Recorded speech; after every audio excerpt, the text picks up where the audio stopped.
Bijan Robinson ist ein Berliner.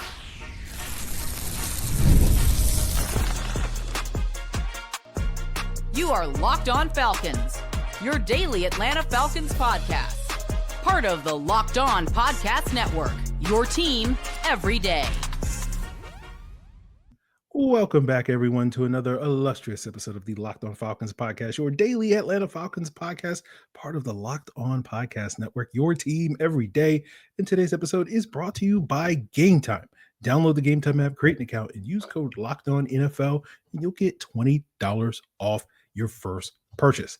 So on today's Locked On Falcons, we will be talking about the marquee matchup between two players, Bijan Robinson and Jonathan Taylor, that won't see each other on the field until the very end of the game when they're exchanging jerseys. And then we'll talk about some lesser matchups that will be about players that will be squaring off in this Falcons-Colts game that will be in the trenches, talk about some of the players that will be missing from that trench battle. And maybe, because we have a special guest here, we'll actually talk about the kicker for once on the pod. And that guest is none other than Jarvis Davis, who's Locked On Sports Atlanta. And if you don't know who I am, I'm your very humble host, Aaron Freeman. Been covering the Falcons for a long time. And used to do so at falcfans.com, RIP. Still going strong on this podcast. And I think each and every one of you that go strong with me as everydayers, that means you make this podcast your first listen each and every day. And all you got to do to become an everydayer is subscribe or follow for free on YouTube or wherever you listen to podcasts. So, Jarvis, let's talk about this marquee matchup, right? We had a similar situation going into that 49ers game a couple of weeks ago where it was Christian McCaffrey versus Bijan Robinson, given the starts that both of those guys had. And Bijan kind of went into that game as sort of the guy, but Christian McCaffrey kind of emerged as he had the better game that particular Sunday. That was Sunday. And then the question for me is, Jonathan Taylor, it's been kind of a quiet couple of games for Bijan since that 49ers game, where you look at, did the stat on the crossover Thursday. In losses this year, Bijan averages 41 rushing yards per game. In wins, it's 129 rushing yards per game. And so Jonathan Taylor leading the NFL in rushing yards. He's kind of the big name, potentially going to have a big day against a very suspect Falcons run defense. But Jarvis, I sit here and I go, like, those stats kind of tell you the whole story. If they can't get Bijan going on the ground, he's been consistent in the passing game, but if they can't get him going on the ground, it's probably going to be another loss for the Falcons. What say you? I'm right in that same boat, because here's the thing, man. We've seen this team get punched in the mouth in the beginning of games.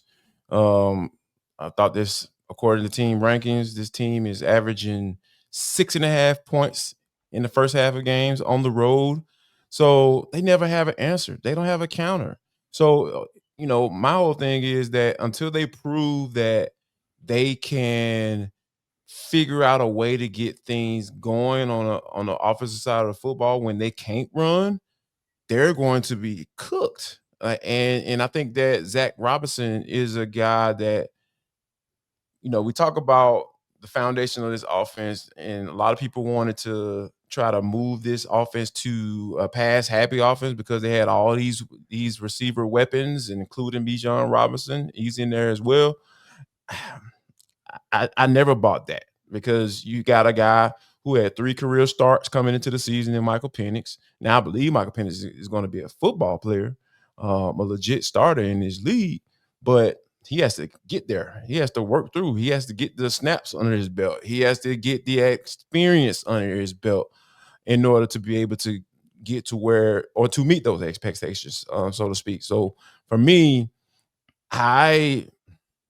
it's hard for me to have confidence in this team, in this offense, when they are going up against a team like the Colts, because, like, there are certain things when it comes to football, man, that will always ring true. You have a game plan coming into games. You try to work that game plan. If it doesn't work, here's what I'm going to hit you with. Here's what I normally go to in these particular situations. Or let me see where the weakness is on this defense, and let me see if I can take advantage of that with these plays. So it's just that it's like how you talked about a little bit earlier on the Falcon Squad show on Locked On Sports Atlanta. It's hard to get a grasp of what he's trying to do. It seems like he's just calling plays. There's no setup seemingly. So that's why you don't see the play action that much, right? Because if you're going to use play action, you use that. That's your counter off of the run game if you're having success. Or you come in with that play action. If you normally run the football a lot on first down, you come out essentially in that first 10 or 12 plays, you coming out probably first play of the game, you go and play action because people are expecting you to run a football on first down because you self-scouted and said, oh, man, we're like 75, 80% on doggone running the football on first down. Oh, let me switch that up. Let me throw this at them. And then you come with the run, and then you can continue to go that play action because they have to bite up. They have to respect it because that's what you do. That's the foundation of who you are. But I just don't think that Zach has gotten to that level yet. I'm not saying he's not going to get there, but as of right now, and as we're recording this pod, it just don't look like it's going to get there at this point. Yeah, and it's got to, if it's going to get there, it's going to have to get there, sooner versus later, right? Yeah. And we talked Three about in the hole at this moment. Yeah. We talked about this on the Falcon Squad with the idea of not having those counter punches, right? Sure. You talk about, if you have a game plan, if A doesn't work, then you got to pivot to B. And as we discussed with D. Orlando Ledbetter and yourself on the Falcon Squad on Thursday, the B doesn't exist. The counters don't really exist. So when you say it's got to be the game plan, like I sit here and I agree with you, like, because we haven't seen it over a year and a half consistently from this offense, they have to come up with a better script, a better plan of attack to come in. Okay, we're going to do X, Y, and Z. Here's what we're going to do to start this game. Here's where we self-scout, all that sort of stuff. You did that kind of coming out of the bye week against Buffalo.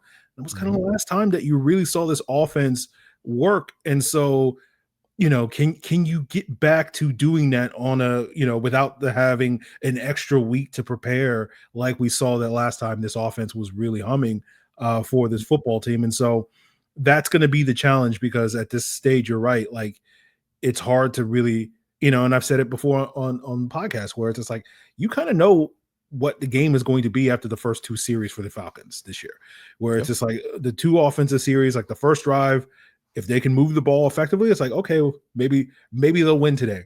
Or sometimes if they get a 3-and-out and then they come back on the second series and they're moving the ball, you're like, okay, this is going to be a quote unquote good day for the Falcons.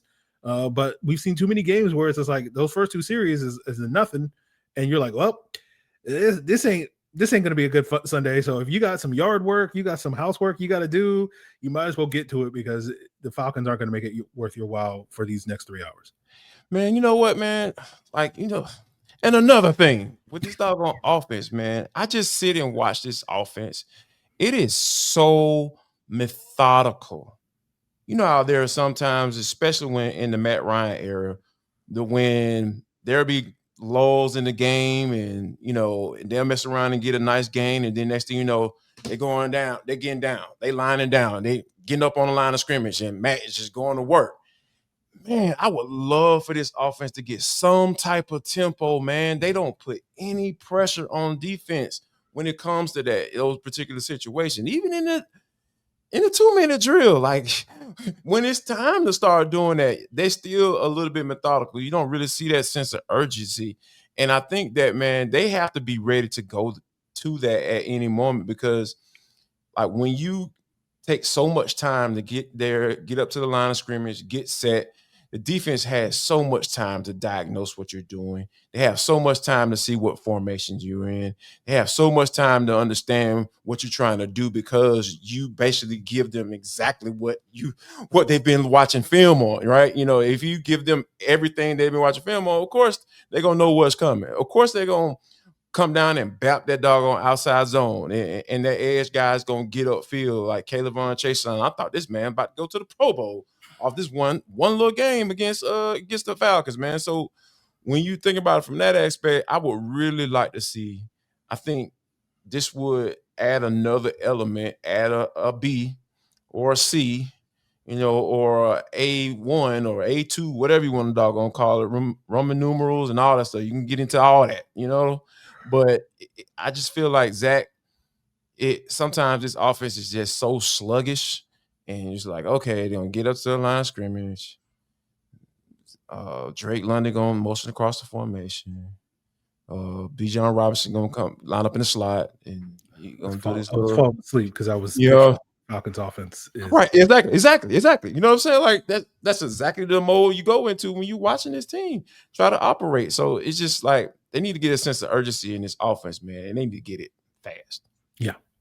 So we'll see if they can get that sense of urgency over in Berlin with the run game. And, it's going to be important to do so because they're not going to have one of their starting offensive linemen in Matthew Bergeron. He is out of the lineup, but maybe the Falcons are getting a break because the guy he's most likely going to be blocking in DeForest Buckner is also out. And we'll talk about who is in, who's out for this upcoming game against the Colts in Berlin as we continue today's Locked On Falcons. Guys, today's episode is brought to you by Mint Mobile. If you're still overpaying for wireless, it's time to say yes to saying no. At Mint Mobile, their favorite word is no. No contracts, no monthly bills, no overages, no hidden fees, no BS. And I said yes to making the switch and getting premium wireless for just $15 a month earlier this summer. Back in July, just re-upped for a full year at the end of October with Mint Mobile because they're making it simple. All their plans with high-speed data and unlimited talk and text are delivered on the nation's largest 5G network. You can even bring your own phone and keep your same number and contacts. I love that you're getting the same quality service that you had before, but at a fraction of the price. So if you're ready to say yes to saying no, go ahead and make the switch at mintmobile.com/LockedOnNFL. That's mintmobile.com/LockedOnNFL. Upfront payment of $45 required, equivalent to $15 a month. Limited time new customer offer for first 3 months only. Speeds may slow down above 35 gigabytes on unlimited plan. Taxes and fees are extra. See Mint Mobile for details. And today's episode is brought to you by Gametime. We got NFL football, we got NBA basketball, and so much more going on this fall. And if you're trying to get back into the stadium, the arena, the field house, the park, the rink, whatever you're looking to do, so Gametime is taking the hassle out of buying tickets for whatever sporting events that you want. And they have the Gametime guarantee. They're backing it all, right? You get 100% authentic tickets delivered on time at the best price. Plus, with the fees included, the price you see is the price you pay. And we love what you see is what you get with the panoramic seat view. So take the guesswork out of buying tickets with Gametime by downloading Gametime app, create an account, and use code LOCKEDONNFL, and you'll get $20 off your first purchase. Terms apply. Again, redeem code LOCKEDONNFL for $20 off. Swipe, tap, ticket, go. Download Gametime today. So continuing today's Locked On Falcons here with Jarvis Davis, Locked On Sports Atlanta. And as we're recording this on Thursday, we do have an idea. We got a little bit extra day early with the Falcons traveling overnight to Berlin and certain players being left stateside. They'll have to watch on TV like the rest of us. Guard Matthew Bergeron is out with an ankle injury. Edge rusher Leonard Floyd out with a hamstring injury. And tackle Storm Norton out with a foot injury. On the Colts end of this spectrum, DeForest Buckner out with a neck injury. So, Jarvis, we were looking at the potential possibility of Matthew Bergeron being out of the lineup in this game and Kyle Hinton sort of replacing him. And it was a little bit of a concern because it's like, well, that's the side of the defensive line that DeForest Buckner usually lines up on. And, if for those of you that are not familiar with Mr. Buckner's work, that man is a monster. One of the best D tackles in the NFL. I know, Jarvis, I know you may also be partial to Grover Stewart. He's your type of big D tackle that can get in there and be disruptive. Really? So I understand, You look at this, Colts D tackle room probably with a lot of admiration. Yes, In terms of, because you always talk about there's no Gilbert Browns and no Ted Washingtons in the league anymore. Grover Stewart isn't quite that type of one tech, but he's probably closer to that type of style of player. So in today's game, yes, he's one of those. Yeah, by today's standards, yeah. So that's going to be a challenge for the Falcons. But I'm curious, Jarvis. Now that Bergeron is definitely not going to play, now that Buckner's not going to play, Storm Norton's not going to play, how are you feeling about this Falcons offensive line? Presumably Chris Lindstrom is going to play. How are you feeling about this Falcons offensive line being able to block this Colts defensive line in order to facilitate a big game for Bijan Robinson? I feel better, because the big thing for me, man, or the what I was scared of is potentially having Javon Gwynn. I don't think they would have gone to bat with Javon Gwynn, but like I just talk about this offensive line as a whole, right? I think the Storm Norton piece, I think we should be concerned about him potentially not coming back. Because you talk about that 21-day practice window that's been open, it's those days adding up. So, with this setback so late in that window that it just opened up a couple weeks ago, that's a concern of mine, because if Chris and Matt were going to be out, I felt a lot more comfortable bumping Elijah Wilkinson down and Storm Norton being at that right tackle. We talked about that. I feel like, man, going forward, this offensive line depth is being tested, man. So the fact that Chris Lindstrom is going to be in there, I feel like you can at least try to get something going in this run game. You have to, right? They ain't got no choice until we find that B or that counter that Zach has been. I think he's searching for it. I don't know, or he just got his eyes closed on his play sheet, just dialing it up, baby. You know what I'm saying? Look, man, you got me talking about Zach Robinson, man. I really liked the man last year. You know what I'm saying? Now it's just, I don't know. I'm so. I just don't understand it. I don't follow. That's where I am with Zach Robinson. So, but I think that Chris Lindstrom in there and Elijah Wilkinson, going forward, I feel like that's probably ideal. And Matt Bergeron with Ross saying he's going to be week to week, we might have to get used to Mr. Hinton, so Kyle Hinton in a full game. Hey, man, y'all can say what y'all want to say about him filling in. Yeah, he might have been okay filling in, but it's the difference between filling in for a quarter versus playing for them things, and nobody else ain't coming. And everybody else on the other side of the ball know it ain't coming. And thankfully, Mr. Buckner is not going to be able to take advantage of that. Yeah, that's the bright side. Yes. To Kyle Hinton's credit, I will say this. I don't think he was a disaster last week.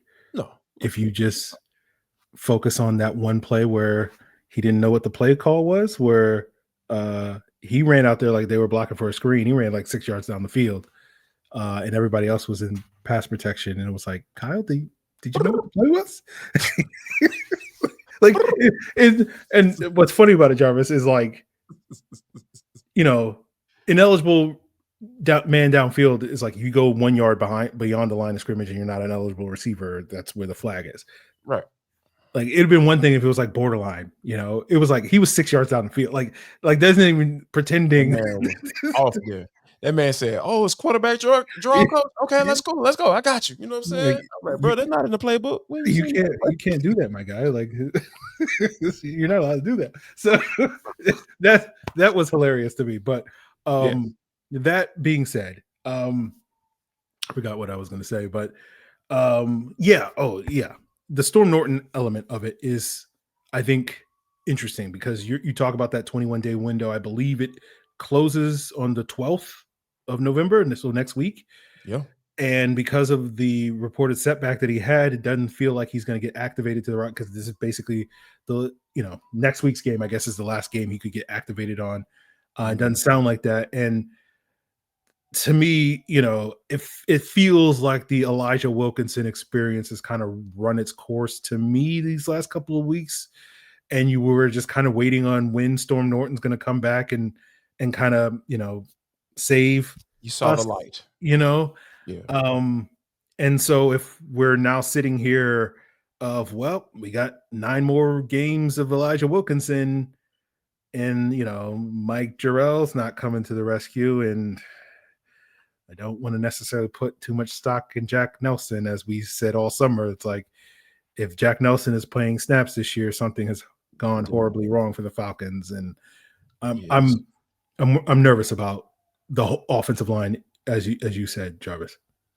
Yeah, man. This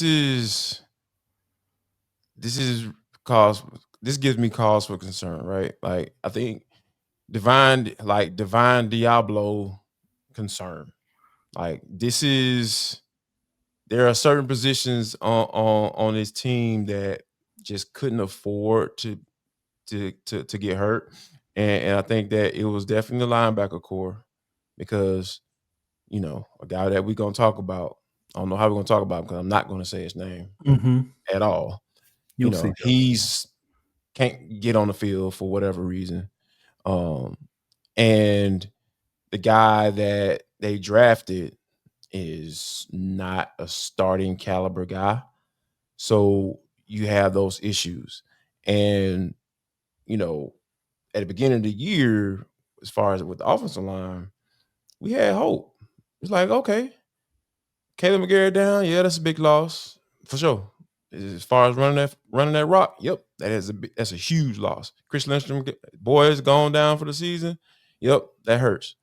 Okay, Elijah Wilkinson come in, journeyman offensive tackle, but Storm Norton coming back, he's solid. He's not a world beater, but he's solid. He can give you a whole season potentially and be okay. You be okay with what he's going to give you. But now that it looks like he's not going to be here, it means you have the rest of the season with Elijah Wilkinson. And who's his backup? Michael Jarrell? Jack Nelson? Hey, man, that looking down that line, man, it doesn't look good. So I feel like this team the injury bug has bitten these guys pretty doggone well. Like it started off the season with the whole McGarry thing, and then eventually they start getting punched upside the head, and there's no excuses. There's no excuse. But like you have to acknowledge that potentially losing Storm for the rest of the year, that's going to put this offensive line in a pinch, to say the least. Yeah, and we're not going to get into it on today's episode, but you sit there and you go like, why is the depth so bad after you've had a general manager here for 5 years? Like you figure depth would be a little bit better, but we'll save that. We'll save that conversation for a later date. Instead, dive in. No. We'll see how I bring that linebacker that shall go nameless into the conversation to wrap up today's podcast. But before we get there, I don't know what the translation is in German, so I won't try to butcher it with a bad German accent. But we're going to talk keys to victory with Jarvis Davis, and he says carpe diem, seize the day, and we'll explain what that means as we wrap up today's Locked On Falcons. And guys, today's episode is brought to you by PrizePicks, the daily fantasy app where making the right call can actually pay off. Since we make decisions every day with PrizePicks, being right actually means that you can cash in. And PrizePicks makes it simple. They make it easy. All you got to do is pick more or less on at least 2 and up to 6 player stat projections, and you can turn your takes into real prizes all in less than 60 seconds. And PrizePicks just added stacks, and it's great now that the NBA season is back, because if you just want to ride that hot hand with one player, you can select different categories all in one single lineup. So download the PrizePicks app today and use code LOCKEDONNFL, and you'll get $50 in lineups after you play your first $5 lineup. That's code LOCKEDONNFL for $50 in lineups after your first $5 play. PrizePicks, It's good to be right. And today's episode is also brought to you by Georgia Access. Have your health or family needs changed lately? Well, Georgia's got you covered. Georgia Access is our state's marketplace for Georgians to compare, apply, and enroll in health insurance plans that offer the best value for their individual needs. Open enrollment is happening right now. All you got to do is visit georgiaaccess.gov today. Georgia Access, health insurance for Georgia by Georgia. So wrapping up today's Locked On Falcons with myself, Aaron Freeman, Jarvis Davis, Locked On Sports Atlanta. Jarvis, I asked you, what's a key to victory for you in this game? And you gave me a very, mysterious, you got to seize the day. And I'm just like, what's going on in Jarvis's head? Usually I don't know what's going on. We got the third segment. This is the time for it to go off the rails. I don't know what's going on in your head. So Jarvis, I give you the floor. What do you mean when you say, the Falcons can win this game if they seize the day? The Atlanta Falcons are in a dire situation. They're on a 3-game losing streak. Like, you have one of the better run stoppers or more active defensive linemen in the NFL, and DeForest Buckner not on this roster, not playing. Take advantage of that, man. And I've been calling these guys out, and two of those guys have come to the table. And I'm talking about Jalen Walker and number 54, Brandon Dorlus. Like, those guys have been playing. They played their behinds off last week. And Dorlus, the past couple weeks, he's just been very super active. And I love that from a defensive lineman perspective, because those guys were going to be counted on coming to this season. And we talked about a lot of young guys being counted on and what that looks like. You talking about the up and down, the disappearing in games and all that stuff. Yeah, those guys need to continue to do their thing. And so they have to seize this opportunity. They have to get off blocks. They have to go at this offensive line. You have to be aggressive. That's the only way this defense is going to work. Because guess what? When quarterbacks have time, they are finding 21. They found 20 a lot too.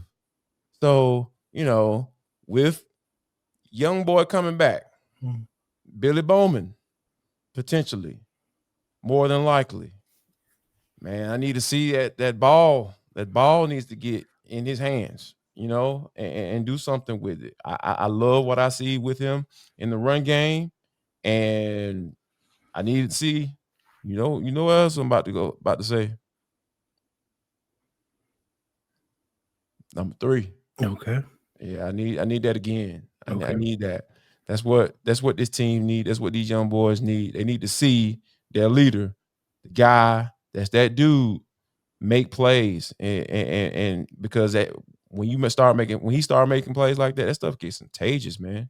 Guys, you even had doggone James Pierce Jr. up here picking up the fumble, almost taking that jump to the crib. Yeah. He's still on the team, Free. That's who I thought you were going to say when you were ain't like, going nowhere. He's still here, bro. Okay. There's still an opportunity for him to seize the day as well. More so than anybody else on this doggone team. Okay. 27 need to do something. Okay. Look, be like Denzel Washington. I need to see something.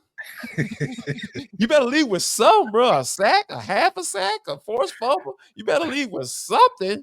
You got to leave with something in this game, man. Like, it's there. The opportunity is there. Daniel Jones will give you the rock. He will. We just saw it last game. I don't believe it. What I saw last game, I believe it.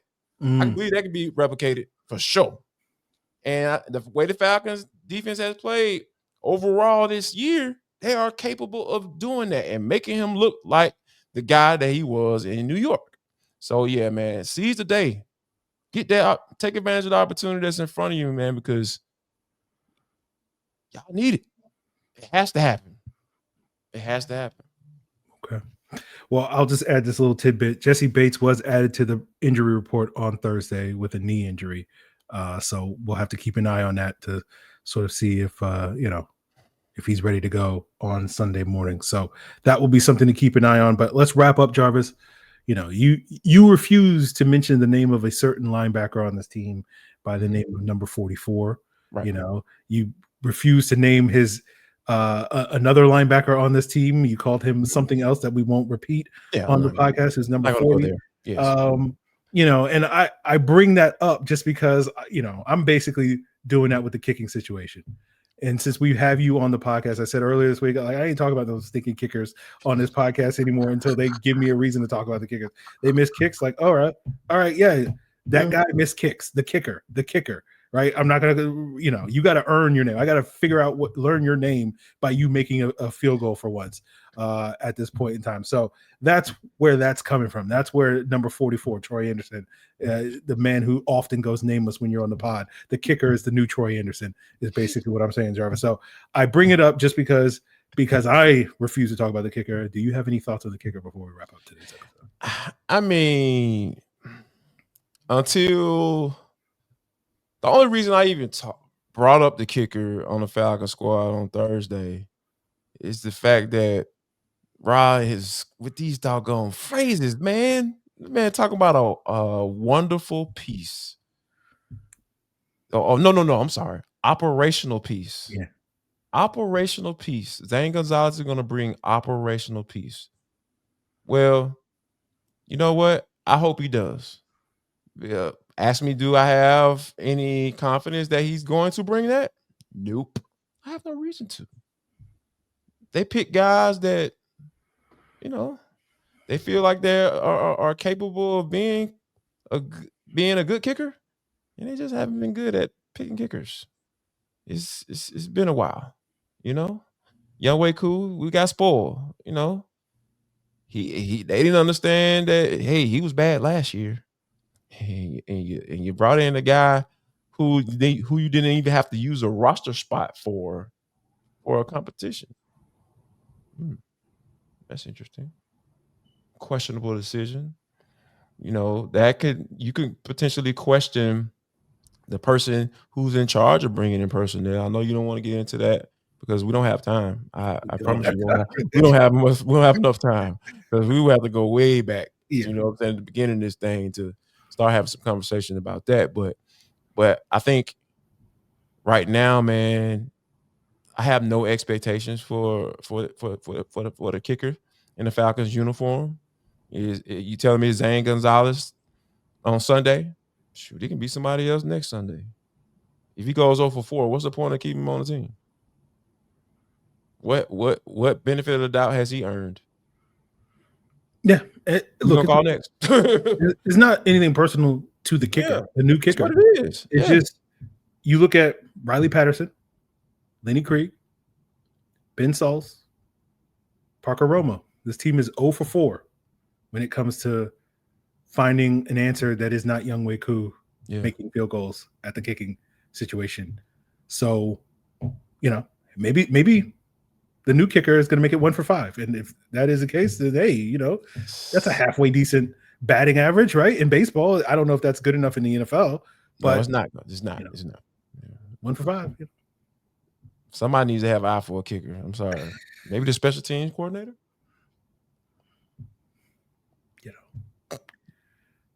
Someone got to make a kick.